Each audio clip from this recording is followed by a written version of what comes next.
Welcome to conversations. मैं आपका host, आपका दोस्त मुख्तदर खान। जो लोग ज्वाइन कर रहे हैं, आप सबको मेरा सलाम, नमस्ते, सत श्री अकाल, वनकम।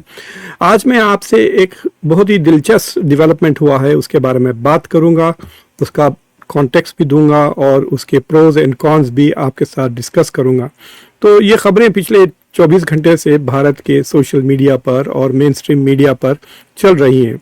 खबर ये है कि भारत के एक लीडर ने, जिनका नाम ओपी शाह है, वो एक OP Shah, chairman of the centre for piece and progress, तो वो एक सिविल सोसाइटी के लीडर हैं जिन्होंने एक आप क्या कह सकते हैं कि एक ऐसा लेटर जनरेट किया है विच हैज़ बीन साइंड, को साइंड, यानी उसको साइन किए हैं तकरीबन 117 इंडियंस एंड पाकिस्तानीज।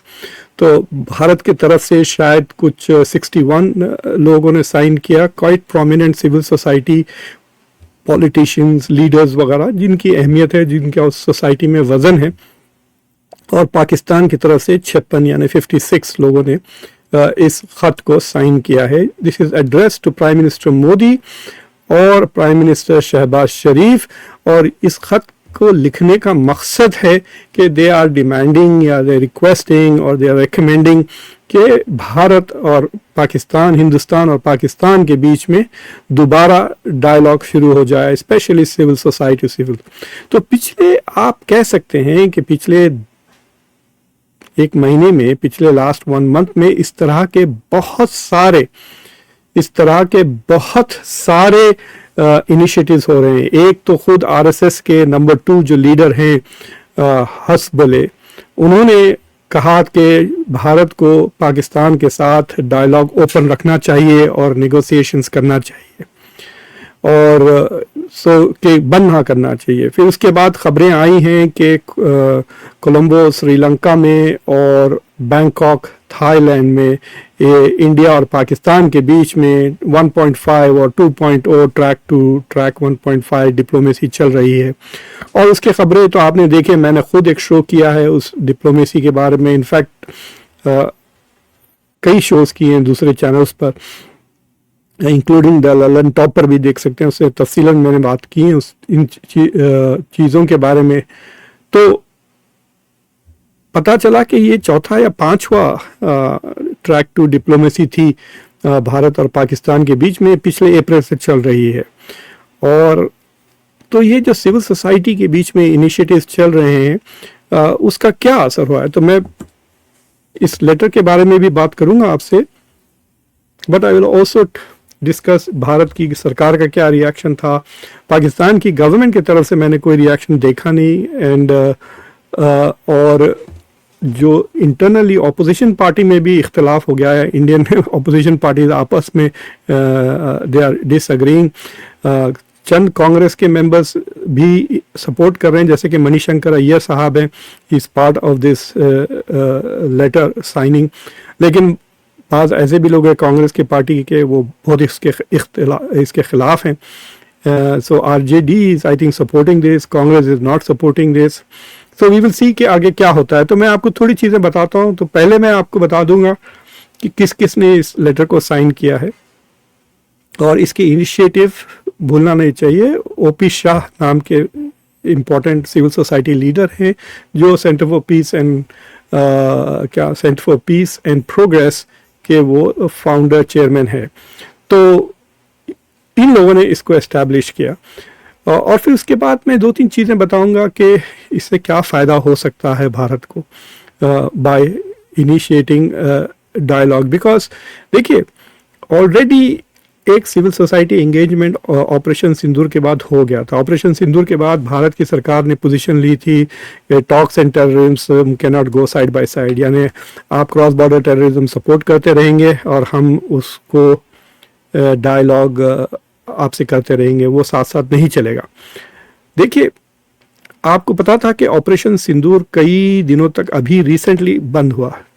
जब रुकी थी जंग मई में पिछले साल, अभी तकरीबन आप कह सकते हैं कि 13-14 महीने हो गए, तो इंडियन सरकार की पोजीशन थी कि हम पॉज कर रहे हैं ऑपरेशन सिंदूर।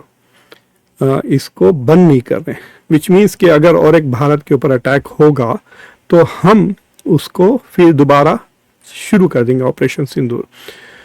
तो ऑपरेशन सिंदूर के बाद एक टेररिस्ट अटैक ज़रूर हुआ दिल्ली में, आप लोगों को याद होगा, कार बॉम्ब था। तो उसके बाद इंडिया ने पाकिस्तान पर हमला नहीं किया, इंडिया ने पाकिस्तान को ब्लेम भी नहीं किया। आप लोगों को याद होगा मैंने कई शोज़ किए थे उस वक्त ये कहते हुए कि भारत के लिए एक डिलेमा है, अगर ये कहते हैं कि ये क्रॉस बॉर्डर टेररिज्म है and this has been inspired by Pakistan, तो फिर ऑपरेशन सिंदूर को अनपॉज करना पड़ेगा और फिर पाकिस्तान को हमला करना पड़ेगा। और आपको तो पता है ऑपरेशन सिंदूर के बाद अमेरिका और इंडिया के ताल्लुकात ख़राब हो गए। डोनाल्ड ट्रंप बार बार क्लेम कर रहे थे कि उन्होंने सीज़ फायर करवाया और इंडिया वाज डिनाइंग दैट। तो उस सूरत हाल में India could not make another attack on Pakistan, इस बात से डर के कि शायद Donald Trump might much more openly support Pakistan. उस वक्त पाकिस्तान को सिर्फ तुर्की, अजरबैजान और चाइना ने सपोर्ट किया था, तो शायद इस वजह से तो India did not go and attack Pakistan after the Delhi bomb जो फटा था। तो अब उनके लिए उसका नुकसान ये था कि दे हैव टू एक्नॉलेज कि ये डोमेस्टिक टेररिज्म है, नॉट क्रॉस बॉर्डर टेररिज्म। तो बहरहाल वॉट एवर इट इज, 14 महीने हो गए, there is no cross border terrorism. अगर क्रॉस बॉर्डर टेररिज्म होता तो we should expect India to be taking action against Pakistan. So 14 महीने हो गए हैं, so there is some justification to say कि there is no terrorism happening, so maybe we can have talks। यही कह रहा हूँ मैं, there is no terrorism happening, so maybe we should have talks। तो anyway, तो मैं आपको अब वो लेटर के contents वगैरह बताता हूँ और उसके बाद I will show you some reasons why I think this is not a bad idea। और हाँ, ऑपरेशन सिंदूर के बाद इंडिया ने क्रिकेट जरूर खेला पाकिस्तान के साथ दुबई में चंद ही हफ्तों के बाद।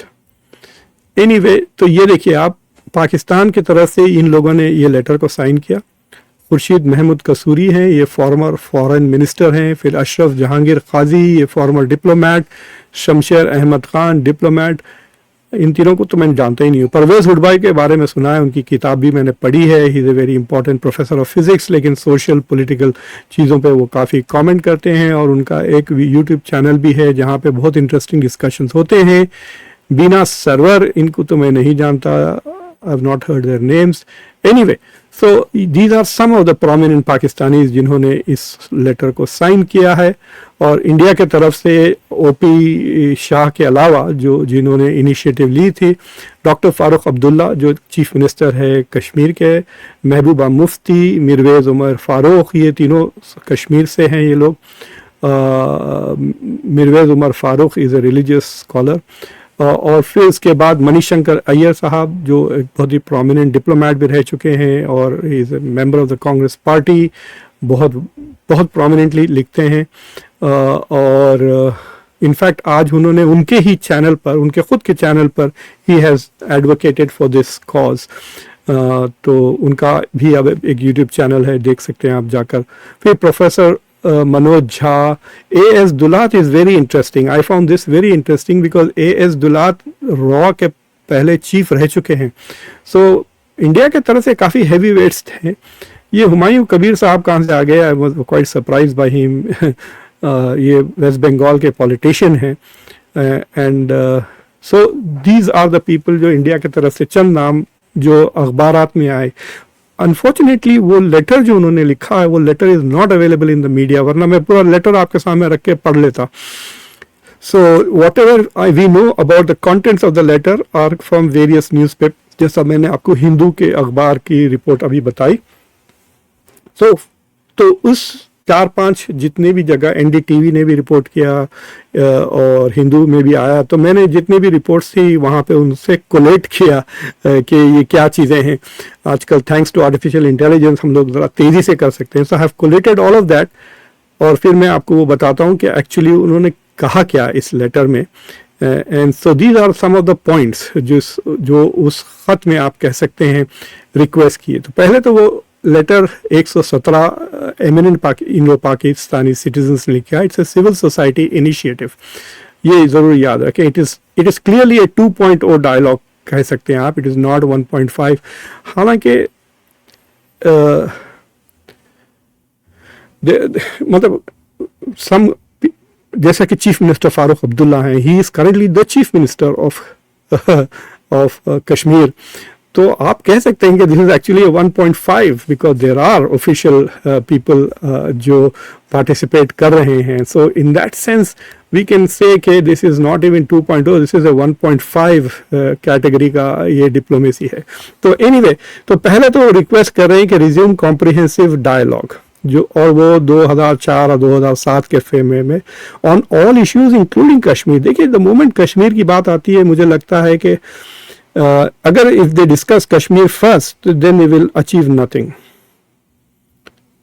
मतलब द पोजीशंस इतनी एंट्रेंस्ड हैं दोनों पार्टीज की है that should be address last. जो दूसरी चीजें हैं उससे पहले एड्रेस करें। For example, restore full diplomatic relations and reinstate high commissioners. हाँ, ये हो सकता है because this is in their advantage. सो देखिए, इसको लो हैंगिंग फ्रूट कह सकते हैं आप। So they should start with low hanging fruit and once they get achieve हो जाती हैं वो लो हैंगिंग फ्रूट्स, तो कॉन्फिडेंस बिल्डिंग भी हो जाती है and then it can move forward. Anyway, वो कह रहे हैं resume normal visa services, reopen airspace for commercial flights.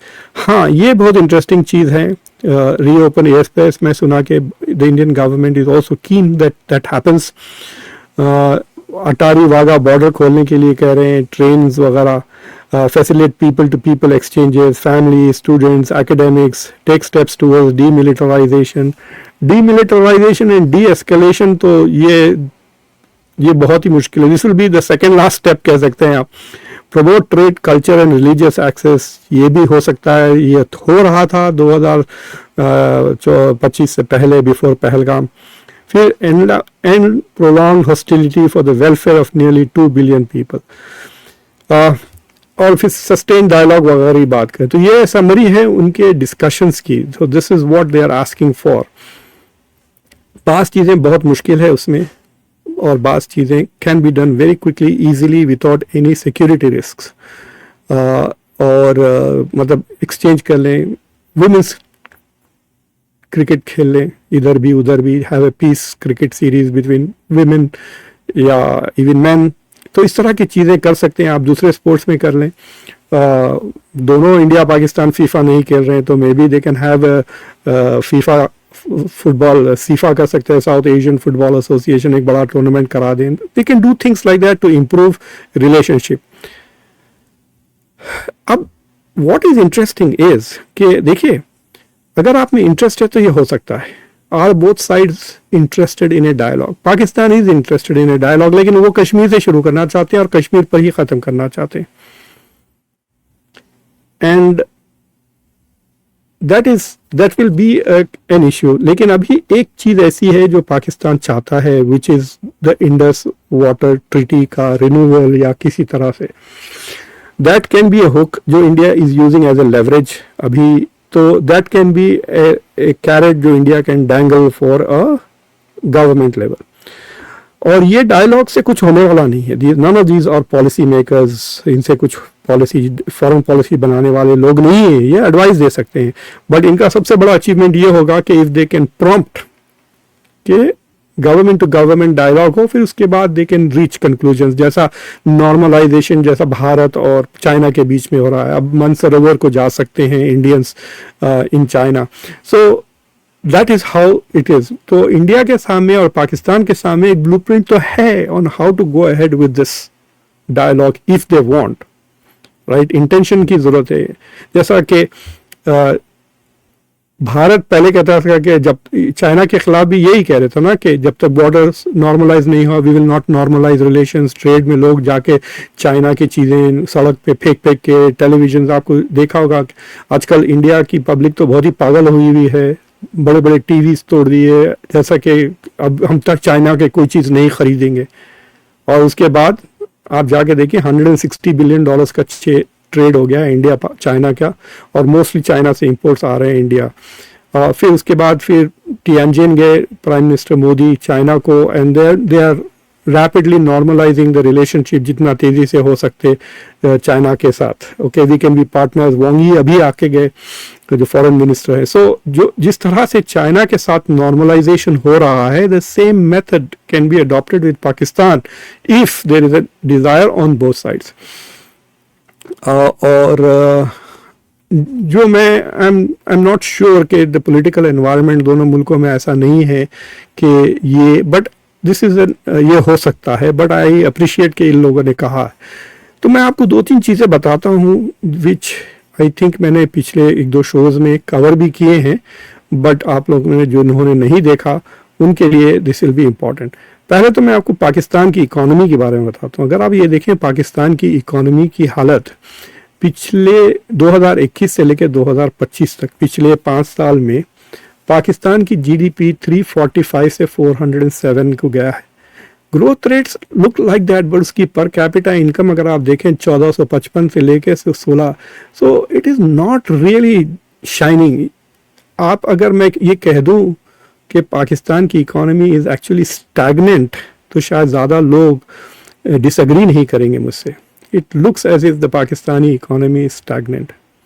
India से तकरीबन $1000 कम हो गई है पाकिस्तान की जीडीपी पर कैपिटा, और फिर जीडीपी का गैप बढ़ते जा रहा है। पाकिस्तान की जीडीपी $407 बिलियन है, इंडिया की 10 गुना ज़्यादा है। तो पाकिस्तान के लिए it is not a smart thing, जैसा इंडिया के लिए it's not a smart thing to fight. आपको याद होगा कि डॉक्टर जयशंकर ने ANI पर एक बार कहा था कि गुस्से में आके कहा था कि do you want me to fight with an economy which is many times bigger than ours. China के बारे में कह रहे थे, चाइना की इकोनॉमी तो सिर्फ 5 गुना ज़्यादा है, भारत से सिर्फ 5 गुना ज़्यादा है, और इट इज़ डॉन्टिंग। इंडिया की 4 ट्रिलियन है, चाइना की 20 ट्रिलियन है, लेकिन इंडिया की इकोनॉमी तो 10 गुना ज़्यादा है पाकिस्तान से। So for it to be in a tense situation, it can't match India on defense spending, it can't match India on weapons purchasing. तो it is एक तरह से कहिए कि ये जो टेंशन है, it will be a huge burden on Pakistan economy. It's like saying कि इंडिया इतना बड़ा पत्थर लेके चल रहा है, आप इतना बड़ा लेके चल रहे हो साथ साथ, तो कहाँ जाओगे इतना वजन उठाकर। So this is one reason that I wanted to show. दूसरी चीज़ मैं आपको बताना चाह रहा हूँ कि अगर आप इस खित्ते को देखें, साउथ एशिया को, तो ये सारे रीजन का मैं आपको ट्रेड बताता हूँ। I run through this very quickly, क्योंकि ये मैंने पहले शो में बताया था आप लोगों के। तो देखिए, आप अगर ऊपर देखें तो यूरोपियन यूनियन आपस में जो शेयर करते हैं वो तकरीबन कुछ $4.5 ट्रिलियन का ट्रेड है यूरोपियन कंट्रीज के बीच में, और उनका जो टोटल ट्रेड करते हैं वो दुनिया से तकरीबन आधा आपस में करते हैं, 44.5। और साउथ एशिया सबसे बुरा हाल है, कुछ इंटरनल ट्रेड ही नहीं होता, 2.5%। इतने बड़े बड़ी इकोनॉमीज हैं। देखिए फॉर एग्जांपल इंडिया को ले लें आप, 4 ट्रिलियन से ज़्यादा है, पाकिस्तान की 400 है, बांग्लादेश की तकरीबन 500 है। ये इनको मिला लें तो $5 ट्रिलियन हो जाता इकोनॉमी। तो $5 trillion is pretty big region है ये, और यहाँ पर सिर्फ 2.5 इंटरनल ट्रेड को $35 बिलियन का ट्रेड होता है बस। And that is so sad. एक और एक स्लाइड देख लें आप, ये देखिए, इसमें ये सारे साउथ एशिया के कंट्रीज हैं ऑन द लेफ्ट, और on the right you can see south Asia के कंट्रीज है। जो पहला सेल है ये अफगानिस्तान का ट्रेड विद अफगानिस्तान, फिर अफगानिस्तान का बांग्लादेश के साथ, देखिए 5। तो अब ये जो कॉलम है इंडिया का है, ऊपर का जो देख रहे हैं आप, ये इंडिया का कॉलम देखिए। इंडिया 1 बिलियन का ट्रेड करता है अफगानिस्तान से, तकरीबन 13 बिलियन से ज़्यादा बांग्लादेश से, और उसके बाद भूटान के साथ भी काफ़ी ट्रेड है। और पाकिस्तान के साथ अगर आप देखें, इट डज शो कि it does have some trade with Pakistan, but मैं आपको क्या बताऊं कि इतना बड़ा ट्रेड हो सकता है। और ये जो ट्रेड का डेटा है, मैंने 1 साल पुराना डेटा लिया because it was not available. तो ये पुराने डेटा की वजह से व्हाट हैज़ हैपेंड इज कि आप कह सकते हैं कि ये पुराना डेटा इसलिए यूज़ कर रहा हूँ मैं क्योंकि ऑपरेशन सिंदूर के बाद वो भी ट्रेड बंद हो गया। जो $1 बिलियन का जो पाकिस्तान के साथ यहाँ देख रहे हैं आप नीचे 1.1 बिलियन का ट्रेड जो हो रहा था, तो 2019 में जब इंडिया ने कॉन्स्टिट्यूशन चेंज करके कश्मीर का स्टेटस चेंज किया था, तो जब इमरान खान ने बंद कर दिया था ट्रेड, तो जब शायद $2 बिलियन के करीब कुछ था, तो it could have been $4-5 billion का ट्रेड, बट वो भी नहीं होता है। तो there are many possible benefits to the region अगर इफ दीज कंट्रीज वांट आपको if they want peace, if they want आप कहिए कि if they want some kind of an understanding, तो हो सकता है। तो आई वांट टू शेयर कि what are the potential benefits of a dialogue.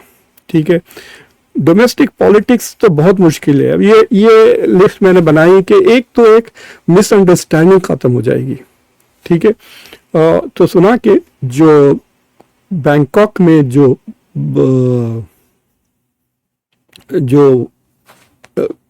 Track to diplomacy जो चल रही थी, वहाँ पर उन्होंने डिस्कस किया तो एस्टैब्लिश मैकेनिज्म ऑफ डायलॉग। जैसा कि आपने ईरान और अमेरिका ने अब दो ऐसे एस्केलेशन डी एस्केलेशन सेल्स बनाए हैं कि अगर लेबनान में कुछ अटैक हो गया तो immediately directly America and Iran can deal with it. तो इट साउंड्स वेरी कॉम्प्लिकेटेड कि डी एक्सेलेशन सेल। वो सिंपल टर्म में बता दूं कि एक व्हाट्सएप ग्रुप बना लें आप, जिसमें पाकिस्तानी सीनियर मिलिट्री ऑफिसर्स हो, Indian senior military and diplomatic people हो, पाकिस्तान की डिप्लोमेसी के लोग हों, सो एंड एक और दो फॉरेन मिनिस्ट्री के लोग हों। तो इस तरह से अगर if they have a WhatsApp group, अगर कुछ क्राइसिस होती है they can immediately contact each other, call up। अब मैं व्हाट्सएप तो मैं थोड़ा मजाक से भी कह रहा हूँ, they can have it in much more complicated communication systems, but basically you pick up a phone and you talk to your counterpart in the other country। ये इससे मिसअंडरस्टैंडिंग और जो छोटी मोटी झड़पें होती है, गलत चीज़ें होती है, that should not escalate into something much more serious। ठीक है, नंबर 2, म्यूचुअल बेनिफिट्स बहुत हैं, स्पेशली ट्रेड, एजुकेशन वगैरह वगैरह। पाकिस्तान के लिए स्पेशली तो मटका हो जाएगा।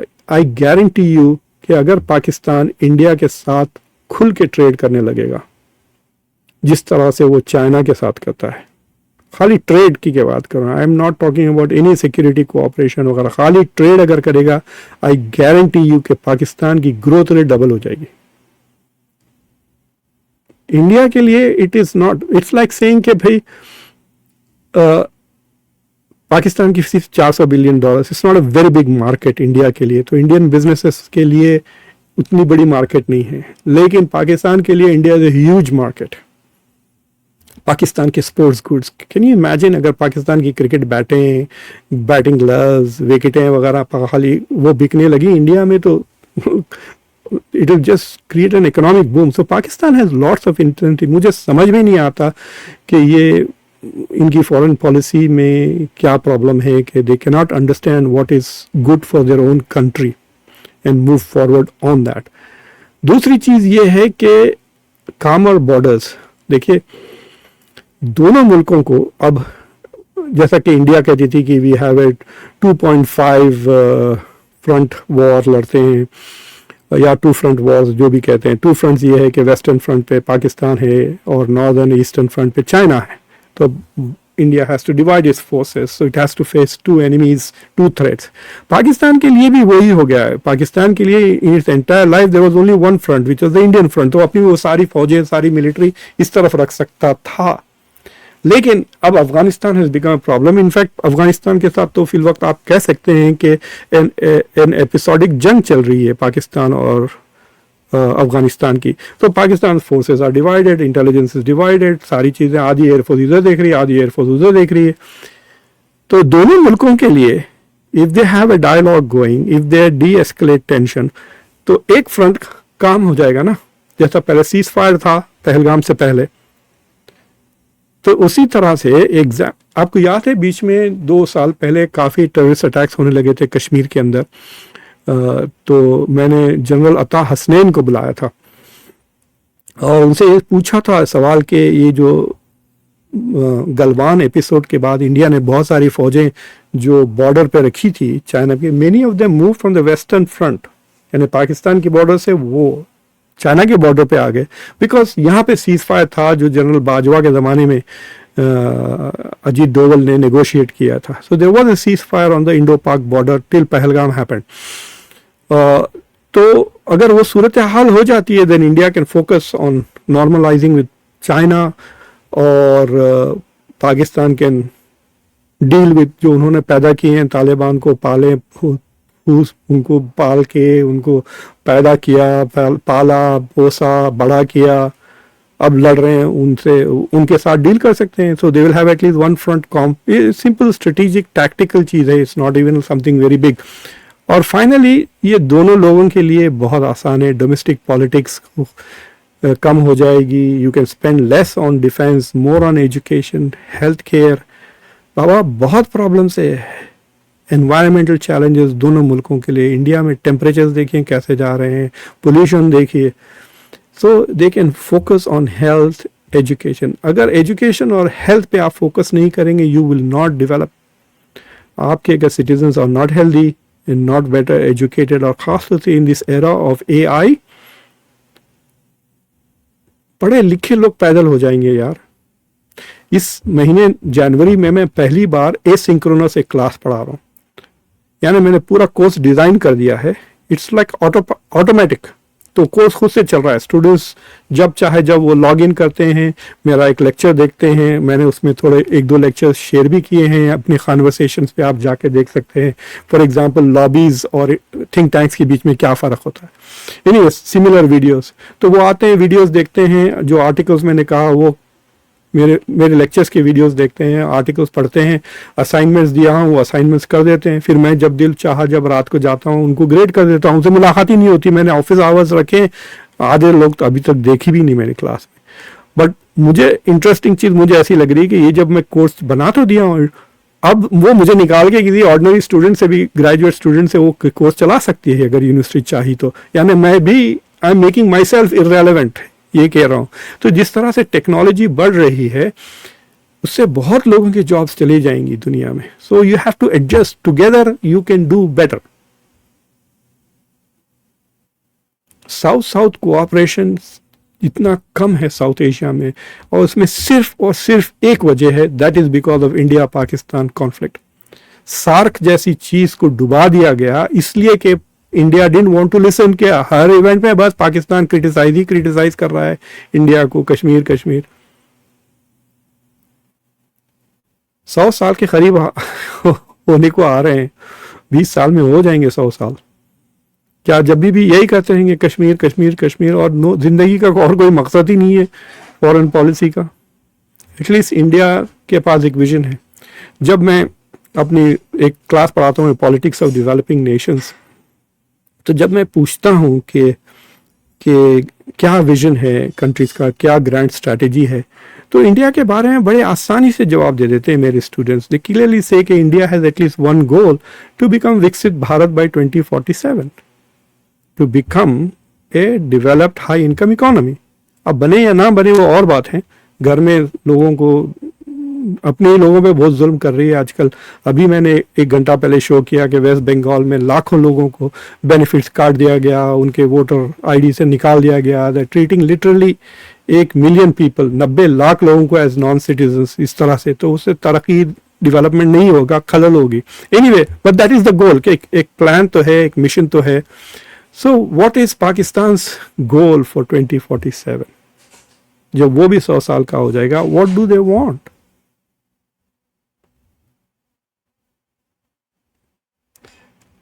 And that is the thing that they have to learn, you know.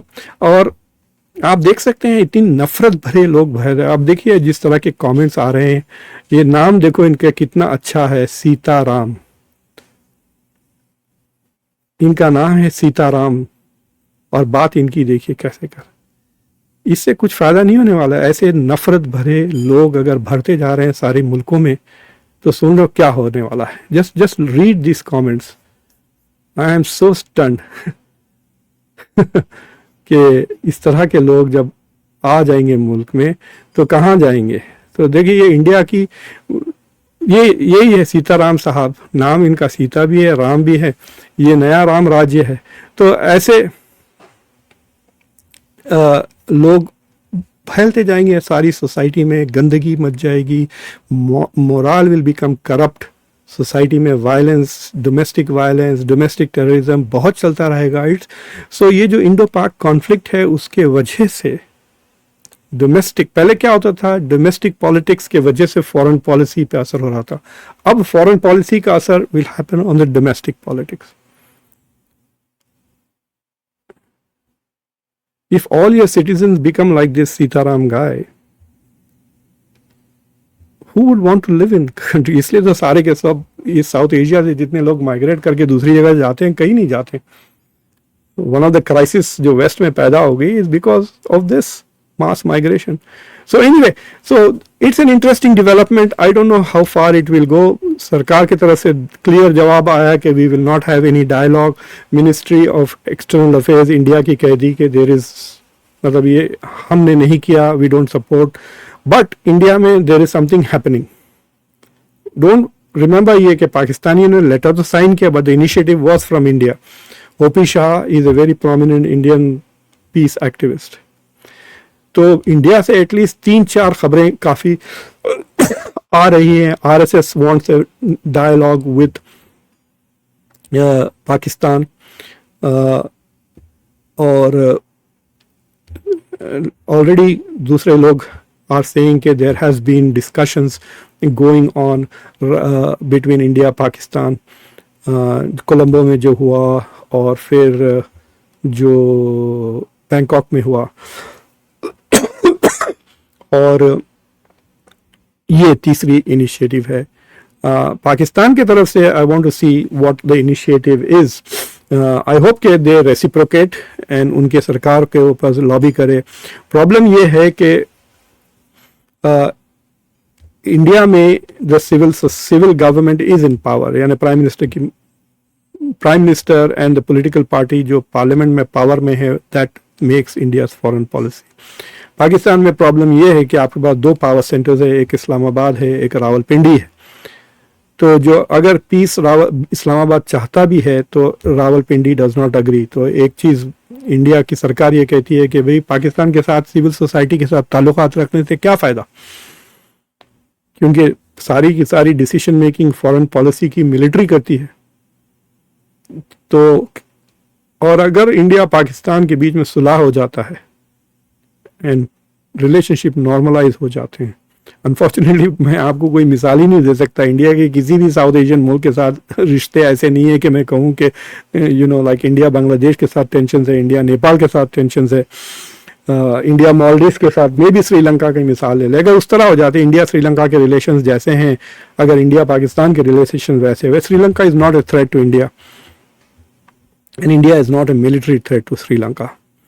India का श्रीलंका के साथ मसला और है, they are competing with Chinese influence.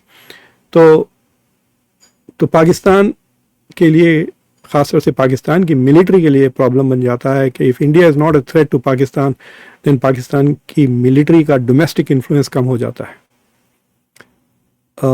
Which will be a problem for the Pakistani military. That means उनका बजट आप कम कर सकते हैं इन सेइंग दे के अब India is not a threat, let us not invest so much of our funds in military. Let us spend some on education, let some on healthcare, some on innovation, some on technology investments. बच्चों को पढ़ाएं. तो that I think the military does not like. So anyway, so it's an interesting development मैं आपके साथ share करना चाह रहा था. आप लोग देखें और we will continue to talk about this. And let us hope it goes somewhere. Thank you for watching. अगर आपने अभी तक चैनल को सब्सक्राइब नहीं किया है तो चैनल को सब्सक्राइब करें, वीडियो को लाइक करें, बेल आइकॉन ज़रूर दबाएं और इस वीडियो को दूसरों के साथ शेयर करें. इस वीडियो को शेयर करना is like track for diplomacy. तो आप भी हिस्सा लें, play a part to be part of the solution, not the problem. Thank you.